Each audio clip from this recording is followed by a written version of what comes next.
Assalamualaikum warahmatullahi wabarakatuh. Waalaikumsalam warahmatullahi wabarakatuh. Di sini saya bersama Muhammad Iqbal Prasetya dari kelompok A17 akan menjelaskan tentang makalah Piranti yang kami buat dengan tema Piranti Masukan. Oke, baik. Untuk yang pertama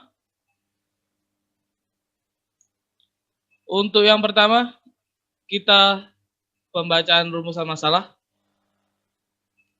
Untuk mengkaji lebih dalam mengenai Piranti Masukan, maka dapat diambil rumusan masalah sebagai berikut.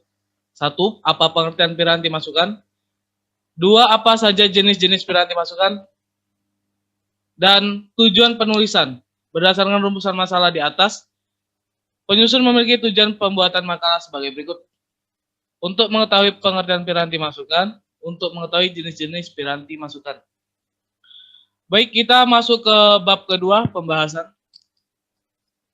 Yang pertama, pengertian piranti masukan atau input device.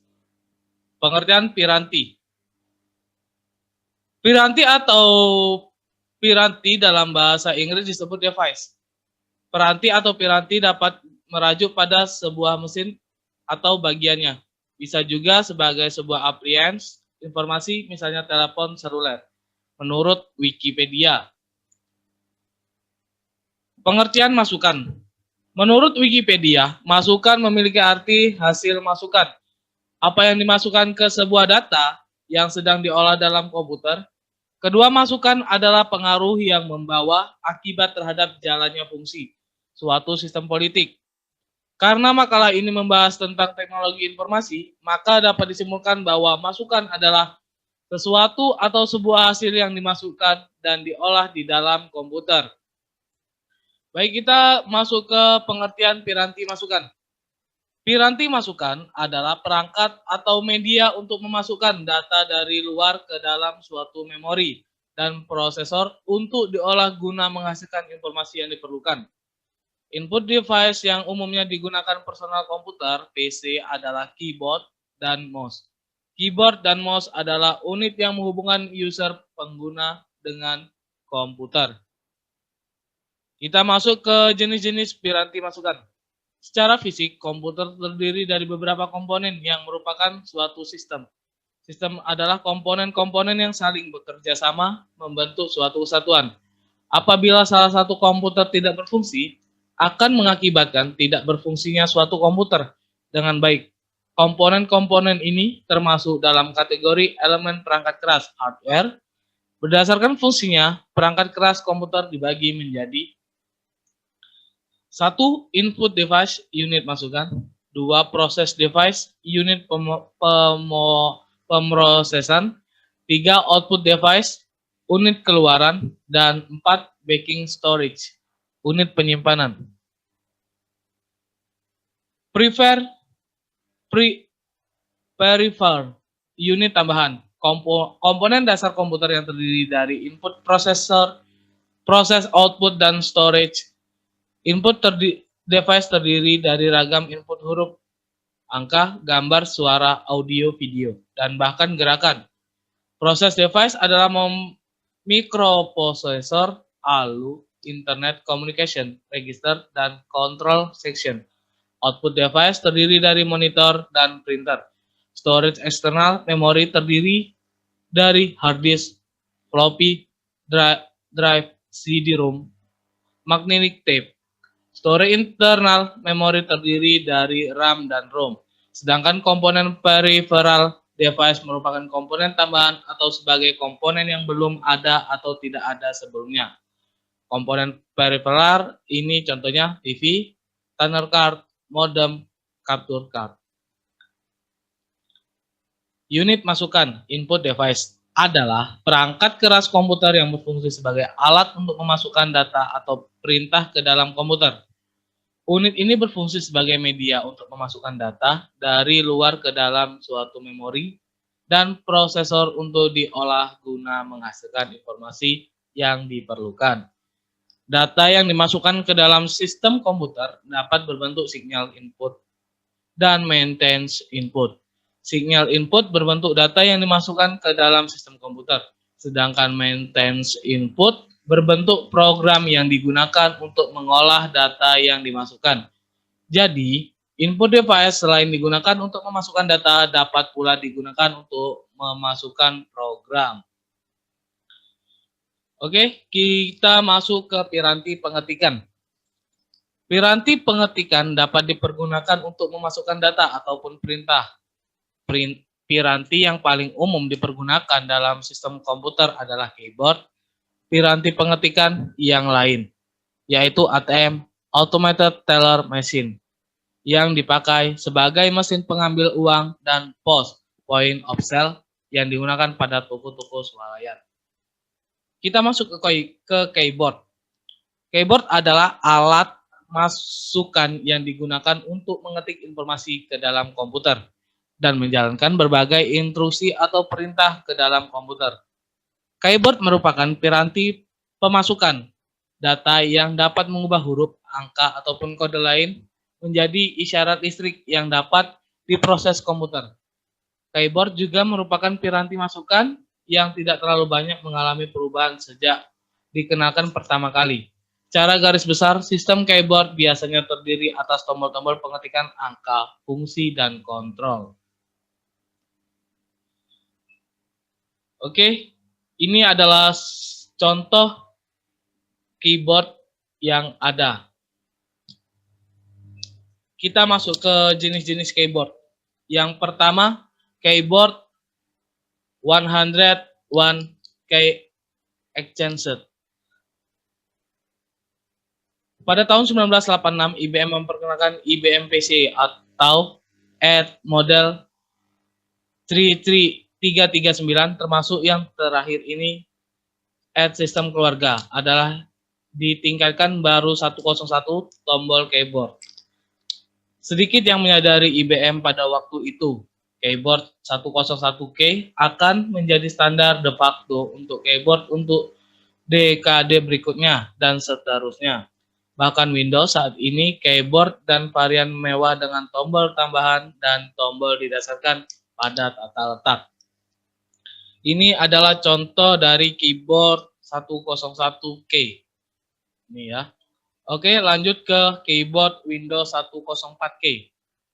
Keyboard Windows memiliki tombol kontrol tambahan berupa tombol Windows atau Start dan tombol aplikasi, sedangkan keyboard Apple memiliki susunan yang khusus untuk sistem Mac.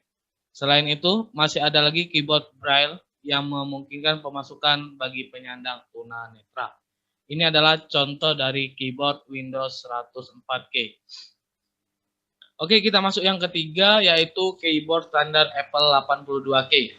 Ini contoh dari keyboard standar Apple 82K.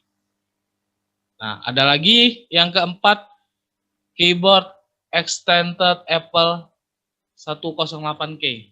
Nah, ini seperti ini contohnya. Oke, lanjut. Keyboard QWERTY. Keyboard QWERTY ini dibuat berdasarkan layout mesin TIC. Tata letak ini ditemukan oleh Scholars, Glidden, dan Sol pada tahun 1878 dan kemudian menjadi standar mesin TIC komersial pada tahun 1905. Keyboard QWERTY didesain sedemikian rupa sehingga key yang paling sering ditekan terpisah letaknya sejauh mungkin sehingga bisa meminimalkan kemacetan pada saat mengetik pada mesin ketik mekanik. Ini adalah contoh dari keyboard QWERTY. Yang selanjutnya yaitu keyboard Dvorak.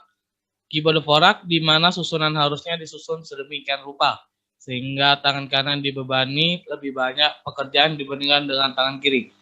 Selain itu, tata letak Dvorak dirancang agar 70 peserta dari ketukan jatuh pada home row, sehingga bisa mengurangi kelelahan karena pengetikan lebih ergonomik. Sejumlah percobaan menunjukkan bahwa tata letak Dvorak lebih efisien, 10-15 peserta dibanding dengan tata letak QWERTY. Ini adalah contoh dari keyboard Dvorak. Oke, selanjutnya ini ada keyboard Clock and Bird. Keyboard ini dibuat dengan maksud menyempurnakan jenis keyboard yang sudah ada, yaitu dengan memisahkan kedua bagian keyboard, bagian kiri dan kanan. Bagian kiri dan kanan keyboard dipisahkan dengan sudut 15 derajat dan dibuat miring ke bawah. Selain itu, keyboard clock and bird mempunyai tombol-tombol yang dibuat lebih dekat dengan meja kerja, sehingga terasa lebih nyaman. Keyboard clock and bird tampak lucu karena dipisahkan bagian kiri dan kanannya yang relatif lebih banyak memakan ruang. Ini contoh dari keyboard clock and bird. Ini ya. Oke, lanjut. Keyboard Maltron. Tak seperti keyboard pada umumnya yang datar, keyboard ini dibuat agak cekung ke dalam dengan pertimbangan bahwa pada saat jari diposisikan mengetik, maka jari-jari itu dijamin tidak akan membentuk satu garis lurus. Produsen Maltron berkeyakinan bahwa pada dasarnya hanya digunakan 8 jari dari 10 jari yang tersedia ketika manusia mengetik dengan keyboard biasa. Dengan mengetik di keyboard biasa, maka jari tangan harus beradaptasi dengan bentuk keyboard. Hal ini diklaim oleh mereka dapat menyebabkan RSI, Repetitive Stress Injuries. Sementara dengan menggunakan Maltron, keyboardnya lah yang akan menyesuaikan dengan tangan, dengan bentuk yang unik seperti ini. Maltron menjamin kenyamanan jari tangan di saat mengetik, sehingga tidak menyebabkan RSI, bahkan bisa jadi akan meningkatkan kecepatan mengetik, sebab yang digunakan adalah 10 jari, bukannya 8 jari. Ini adalah contoh dari keyboard Maltron. Oke, selanjutnya kita masuk ke keyboard chord. Keyboard chord hanya mempunyai beberapa tombol antara 4 sampai 5. Untuk memasukkan suatu huruf, harus menekan beberapa tombol secara bersamaan. Ukurannya kompak, sangat cocok untuk aplikasi yang portable. Waktu pelatihan singkat, penekanan tombol-tombol mencerminkan bentuk huruf yang diinginkan. Kecepatannya tinggi kurang populer. Karena pada pemakaian lama akan menyebabkan tangan menjadi kelelahan. Ini adalah contoh dari keyboard chord. Lanjut ya, keyboard alphabetik. Tombol yang terdapat pada keyboard alphabetik ini disusun sama persis seperti pada keyboard QWERTY dan keyboard Dvorak. Akan tetapi susunan dari hurufnya berurutan, seperti halnya pada urutan huruf alfabet. Keyboard ini jarang sekali digunakan karena memperlambat kecepatan dalam pengetikan. Ini adalah contoh dari keyboard alfabetik. Hurufnya tersusun tersusun seperti halnya huruf alfabet. Lanjut ya, keyboard numerik. Keyboard numerik merupakan jenis keyboard yang digunakan untuk memasukkan bilangan dalam jumlah yang sangat besar. Orang-orang lebih menyukai menggunakan tombol numerik yang tata letaknya dapat dengan mudah dijangkau menggunakan tangan, sehingga lebih nyaman digunakan. Ini adalah contoh dari keyboard numerik. Pada umumnya keyboard terbagi menjadi 4 bagian, yaitu yang pertama typewriter key. Tombol ini merupakan tombol utama dalam input. Tombol ini sama dengan touch pada mesin tik yang terdiri atas alfabet dan tombol lainnya sebagaimana berikut. Oke. 1. Backspace. Tombol ini berfungsi untuk menghapus satu karakter di kiri kursor. 2. Caps Lock. Bila tombol ini ditekan, maka lampu indikator caps lock akan menyala. Yang ketiga, ada delete. Tombol ini berfungsi untuk menghapus satu karakter pada posisi kursor. 4. ESC. Tombol ini berfungsi untuk membatalkan suatu perintah dari suatu menu. 5. Earn. Tombol ini berfungsi untuk memindahkan kursor ke akhir baris halaman lembar kerja. Yang keenam, ada Enter. Tombol ini berfungsi untuk berpindah ke baris baru atau untuk melakukan suatu proses perintah. Yang ketujuh, Home, untuk menuju ke awal baris atau ke sudut kiri atas layar. Yang kedelapan, Insert. Tombol ini berfungsi untuk menyisipkan karakter. Yang kesembilan, Backup. Tombol ini berfungsi menggerakkan kursor satu layar ke atas. Yang ke-10 back down. Berfungsi untuk menggerakkan kursor satu layar ke bawah. Nama yang ke-11 tab. Berfungsi untuk memindahkan kursor satu tabulasi ke kanan. Dan akan dilanjutkan oleh saudara Muhammad Iqbal Prasetya. Silakan, Iqbal. Oke, kita lanjut dari pembahasan Aji Nugraha tadi. B. Numeric key. Tombol ini terletak di sebelah kanan keyboard. Tombol ini terdiri atas angka dan arrow key. Jika lampu indikator numlock menyala, maka tombol ini berfungsi sebagai angka. Namun jika lampu indikator numlock mati, maka tombol ini berfungsi sebagai arrow key. Yang selanjutnya C. Function key. Tombol ini berbeda pada garis paling atas. Tombol fungsi ini terdiri atas F1 sampai dengan F12. Fungsi tombol ini berbeda-beda tergantung dari program komputer yang digunakan. D. Special Function Key. Tombol ini terdiri atas tombol CTRL, Shift, dan ALT. Tombol akan menyala mempunyai fungsi bila ditekan secara bersamaan dengan tombol lainnya. Misalnya untuk memblok menekan bersama tombol Shift dan arrow key. Untuk menggerakkan kursor menekan bersamaan CTRL dan arrow key. Ya, yang selanjutnya adalah 2. ATM atau Automated Teller Machine. ATM atau yang biasa disebut anjungan tunai mandiri biasa digunakan dalam perbankan. Piranti ini memungkinkan kita untuk melakukan transaksi pengambilan uang tunai, pembayaran berbagai jenis tagihan, transfer uang, bahkan di beberapa lokasi di kota besar sudah memungkinkan untuk memesan tiket kereta api. ATM ini bekerja sebagai input-output sekaligus piranti masukan. ATM memungkinkan pemakai masukkan nomor PIN, angka uang, dan hal lain yang tersedia pada menu. Adapun piranti keluaran, ATM atau Automated Teller Machine memungkinkan pemakai atau petugas bank melihat perintah maupun kode dan angka yang diketikkan pada piranti masukan. Seperti inilah bentuk mesin ATM. Yang ketiga adalah point of sale atau POS.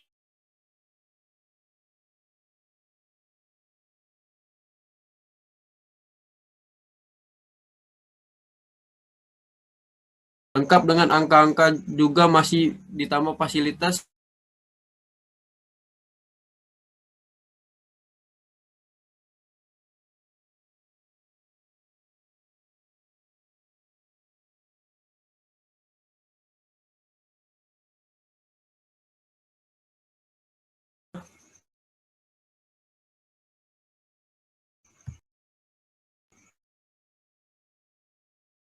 ke dalam piranti petunjuk.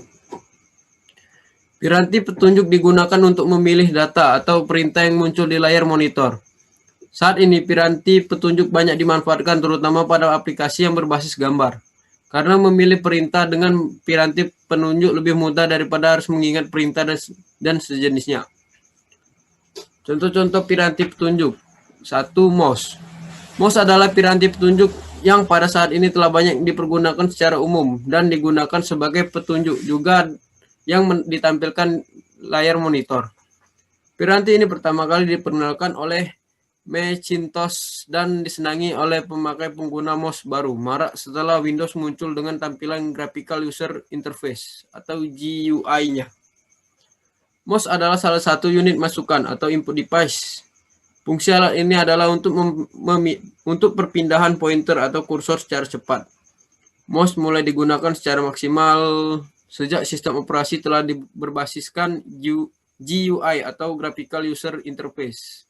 Sinyal-sinyal listrik sebagai input device mouse ini dihasilkan oleh bola kecil di dalam mouse, sesuai dengan pergeseran atau plot penggerakannya. Berdasarkan konektornya, mouse terdiri dari A. Mouse serial.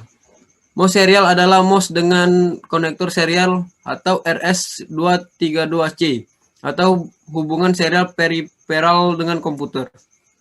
Serial port atau biasanya disebut dalam bahasa Indonesia adalah port seri merupakan sebuah port pada personel komputer yang berfungsi untuk mentransmisikan satu bit informasi pada satu satuan waktu.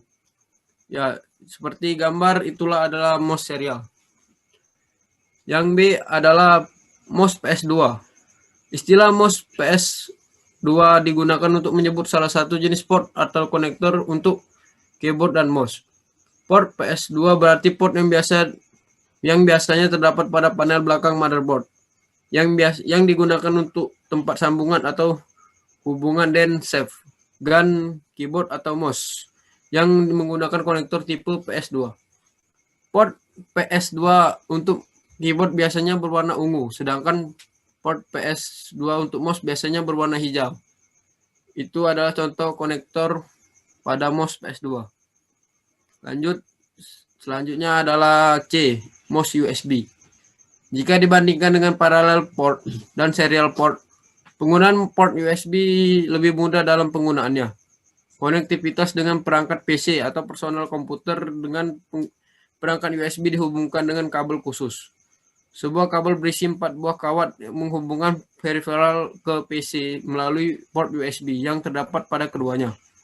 Di dalam kabel tersebut, 2 kawat akan menangani transmisi data. Sebuah lagi menangani ground dan sebuah lagi memasuk daya sebesar 5 volt ke peripheral. Kelebihan ini contoh dari mouse USB. Lanjut adalah mouse wireless.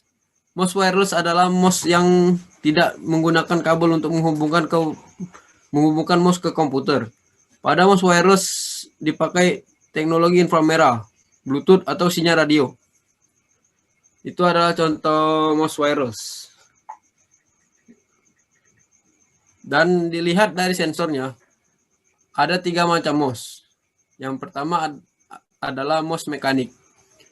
Mouse mekanik yaitu mouse dengan sensor mekanik berupa bola karet atau logam di sisi bawah mouse yang dapat berputar ke semua arah. Itu adalah contoh mouse mekanik yang terdapat bola di tengah-tengahnya. Lanjut, yang B adalah mouse optomekanik. Mouse optomekanik sama dengan mouse mekanik, tetapi menambahkan sensor optik untuk mendeteksi gerakan dari bola mouse. Itu adalah contoh mouse optomekanik. Dan yang C adalah mouse optik, menggunakan sinar laser atau sinyal LED atau lightning emitting diode untuk mendeteksi gerakan mouse. Mouse terdiri dari beberapa jenis seperti 1 dual mouse, 2 three mouse, 3 scroll button. Itu seperti di gambar adalah contoh mouse optik. Yang kedua adalah trackball. Trackball memiliki fungsi yang sama dengan mouse, yaitu untuk memilih perintah-perintah dari menu tampilan grafis. Bedanya jika untuk menggerakkan petunjuk mouse di layar diperlakukan penggeseran mouse. Penggeseran petunjuk trackball di layar digunakan untuk memutar bola trackball dengan tangan pemakai yang dihendaki. Peranti petunjuk jenis ini perlu dibersihkan lebih sering karena lebih cepat kotor oleh minyak tangan pada pengguna. Seperti inilah contoh trackball. Dan yang ketiga adalah pointing stick. Alat petunjuk yang berwujud seperti karet penghapus pada pensil yang biasanya terletak pada laptop. Untuk penggerakan penunjuk pada layar dilakukan dengan penekanan piranti ini ke arah kita. Pointing stick atau yang sering disebut dengan stylus atau track point biasanya terletak di bagian tengah laptop.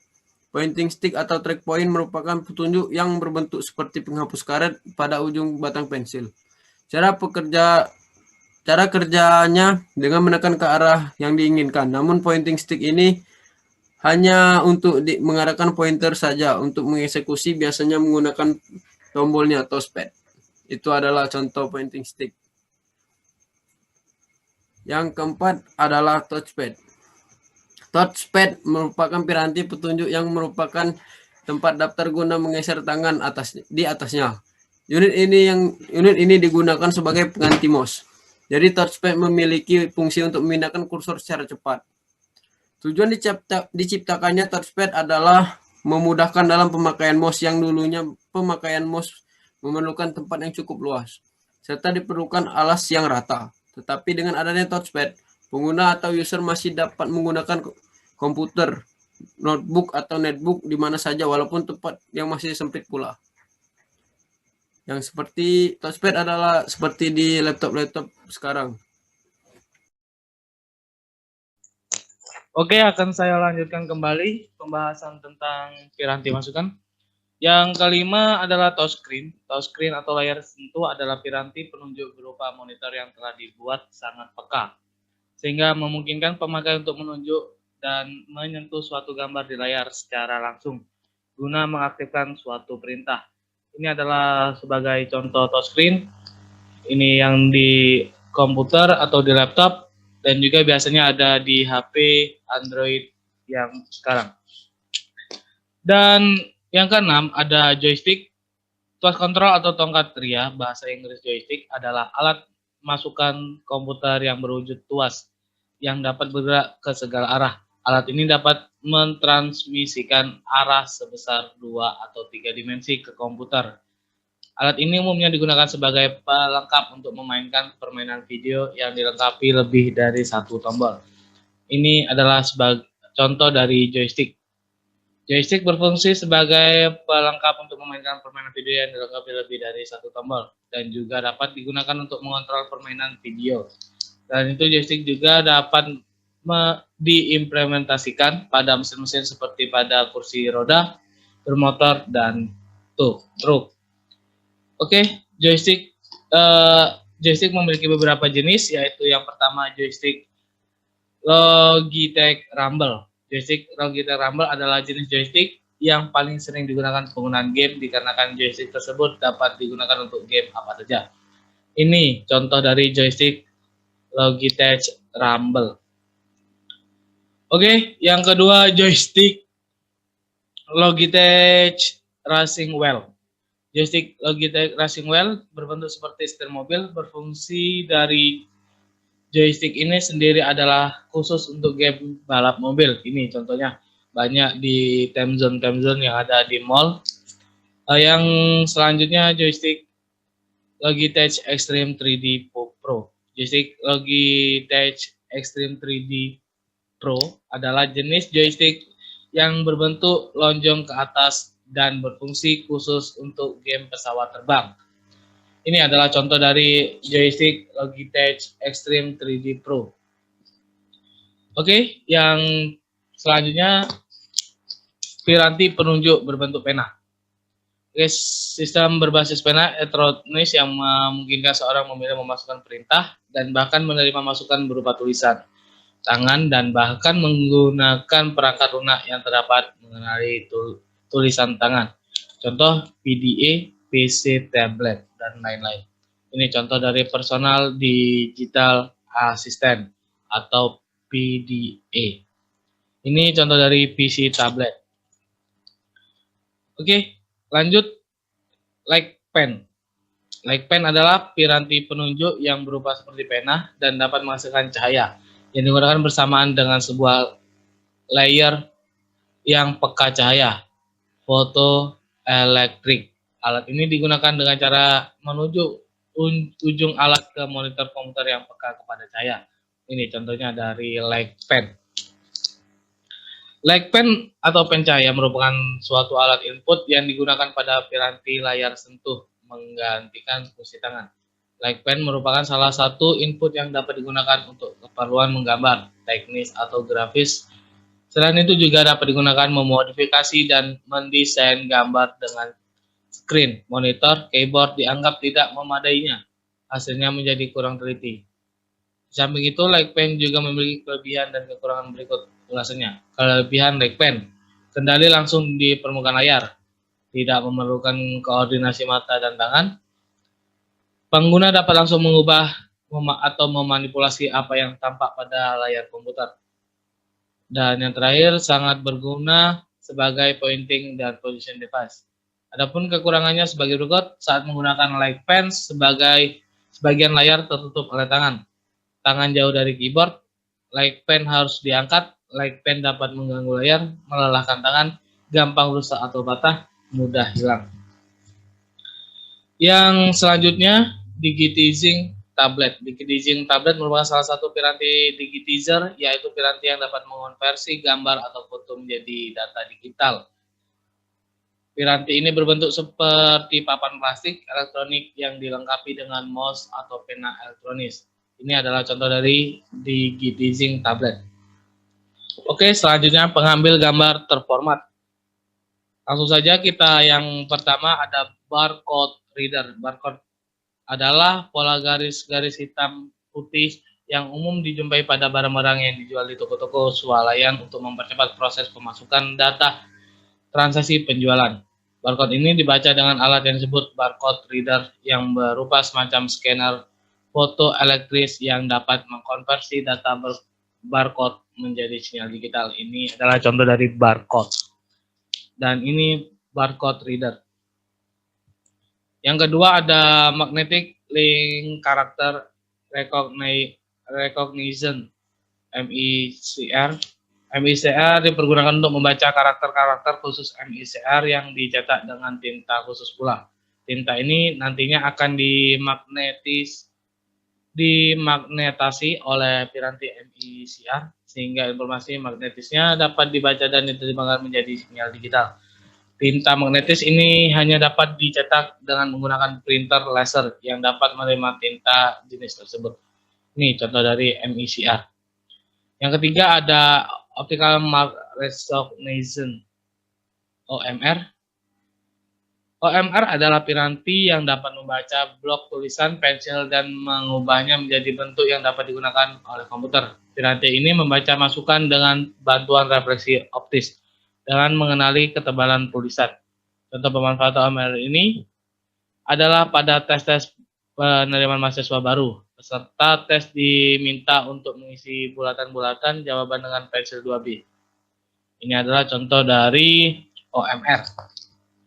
Yang keempat ada optical character recognition atau OCR. OCR adalah piranti yang dapat membaca teks dan mengkonversikannya ke dalam kode digital yang nantinya diproses oleh komputer. Sistem OCR terdiri atas perangkat keras dan perangkat lunak pemanipulasi data. Pengembangan lebih lanjut dari OCR ini memungkinkan adanya piranti yang dapat membantu menerjemahkan teks, membantu orang yang tidak dapat membaca dan mengubah teks menjadi suara, membaca cerita untuk anak-anak, memasukkan data dari teks di majalah ke memori atau ke tempat kursor di pengolah data, merekam alamat, mencatat secara langsung hal-hal penting, dan merekam naskah untuk keperluan perpustakaan. Ini adalah contoh dari OCR. Yang selanjutnya ada pengambilan gambar dan terformat. Yang pertama ada image scanner. Scanner adalah suatu elektronik yang dapat mengambil masukan data gambar, foto, bahkan juga tulisan tangan. Udah familiar ya tentang scanner. Dan lanjut ke kamera digital. Coba kamera digital adalah untuk membuat gambar dari objek untuk selanjutnya dibiaskan melalui lensa kepada sensor CMOS yang hasilnya kemudian direkam dalam format yang memungkinkan untuk memperoleh citra digital suatu objek. Nah, ini contoh dari kamera digital, sudah tidak asing lagi tentunya. Yang ketiga ada pembaca retina mata. Pembaca retina mata berfungsi untuk membaca retina mata seseorang dan menghasilkan suatu identitas retina mata. Identitas ini yang kemudian diproses oleh komputer untuk melakukan tindakan-tindakan tertentu. Misalnya memperkenankan pemakai untuk memasuki ruangan rahasia. Ini biasanya banyak sekali di film-film untuk pengamanan kode atau pembaca retina. Yang keempat ada pembaca sidik jari. Pembaca sidik jari adalah piranti yang digunakan untuk membaca sidik jari seseorang. Hasil pembacaan berupa data gambar yang menyatakan bentuk sidik jari seseorang. Perangkat ini dapat dijadikan sebagai alat untuk menangani kehadiran pegawai atau untuk memasuki tempat-tempat yang bersifat rahasia dan diakses secara otomatis. Nih, sudah banyak sekarang universitas atau sekolah-sekolah yang memakai pembaca sidik jari. Untuk selanjutnya kita masuk ke piranti suara. Langsung saja untuk piranti suara Yang pertama ada mikrofon. Prinsip kerja mikrofon sebenarnya adalah pengubahan variasi tekanan udara karena adanya suara menjadi variasi isyarat listrik. Input device ini berfungsi untuk memasukkan data berupa suara yang akan disimpan di dalam memori komputer. Pengguna mikrofon harus didukung oleh hardware lain seperti sound card dan speaker. Ini adalah contoh dari mikrofon. Selanjutnya ada ASR. ASR dapat mengenali masukan berupa kata-kata dalam kalimat. Sistem ini memiliki. Ini adalah contoh dari ASR. Fitur penganalisis yang dapat memisahkan suara orang dengan suara-suara pengganggu dan latar belakang dan mengubah sinyal digital menjadi fenom. Yang kedua, mengklasifikasikan pola. Yang ketiga, pemrosesan bahasa. Yang ketiga, touch tone. Touch tone adalah piranti yang dapat menerima masukan yang berasal dari telepon untuk memasukkan informasi atau perintah. Oke, selanjutnya ke piranti video. Yang pertama ada kamera video. Kamera video atau sering disebut dengan video camera recorder atau camcorder digunakan untuk merekam citra yang bergerak. Camcorder adalah alat perekam elektronik portable yang mempunyai kemampuan video, live motion, dan audio, kemudian dimainkan di video kaset recorder komputer. Nah, ini yang sering dipakai untuk syuting film. Yang kedua ada webcam. Berkembang teknologi memungkinkan orang dapat berkomunikasi sambil melihat lawan bicaranya. Salah satu perangkat yang membantu hal tersebut adalah webcam. Ini adalah contoh webcam. Yang selanjutnya kita langsung masuk ke piranti gerakan. Langsung saja yang pertama ada headset. Headset adalah piranti yang dipasang pada kepala, menutup mata ya, yang digunakan untuk menangkap dan merekam gerakan kepala serta menayangkan berbagai macam gambar ke mata pemakai. Yang kedua ada glove. Glove berbentuk seperti sarung tangan yang terdapat sensor-sensor gerak yang digunakan untuk merekam jenis data serta kekuatan gerakan jari dan tangan pemakai. Yang ketiga ada walker. Walker berbentuk seperti sepatu yang terdapat sensor-sensor gerak yang digunakan untuk menangkap dan merekam data kinetis kaki user dan diubah menjadi digital. Oke, selanjutnya ada piranti sensor. Yang pertama ada sensor. Sensor merupakan piranti yang dapat mengambil data langsung dari lingkungan. Data ini berupa data khusus yang langsung dimasukkan ke dalam komputer. Contoh penggunaan sensor pada rumah tangga adalah Hawk-A yang dapat digunakan untuk memantau kehadiran orang melalui panas badan dan gerakan. Ini adalah contoh dari sensor. Yang kedua ada Radio Frequency Identification Device atau RFID. RFID adalah piranti yang memanfaatkan gelombang frekuensi radio untuk mengirimkan data dari suatu yang ditempeli RFID tersebut ke piranti pelacak RFID. Nah, ada beberapa contoh pemanfaatan RFID. Yang pertama ada penarikan biaya jalan tol, pengidentifikasi dan pelacakan jalur kereta, pemantauan transportasi truk kontainer, aplikasi-aplikasi pengolahan kesehatan dan logistik. Dan terakhir ada pengidentifikasian hewan. Ini contoh dari RFID. Yang ketiga ada pembaca kartu magnetik.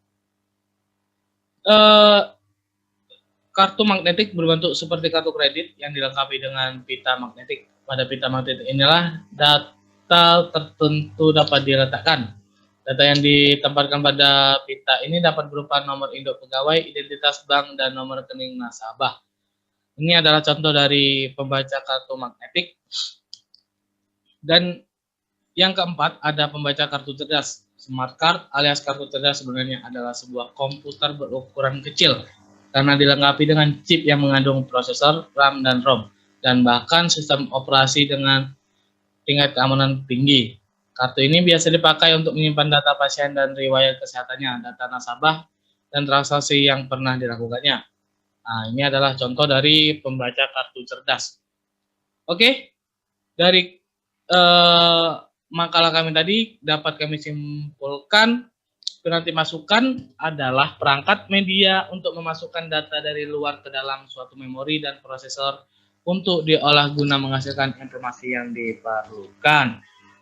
Oke, sebelumnya terima kasih eh, atas kesempatan untuk penjelasan tentang piranti masukan yang kami buat dari kelompok A17 yang disusun oleh Aji Nugraha Saleh dan Muhammad Iqbal Prasetya. Dan demikian yang dapat kami jelaskan. Ya, jika ada kesalahan atau kekurangan, kami mohon maaf berdua dan kami akhiri. Wassalamualaikum Waalaikumsalam warahmatullahi warahmatullahi wabarakatuh. wabarakatuh. Terima kasih.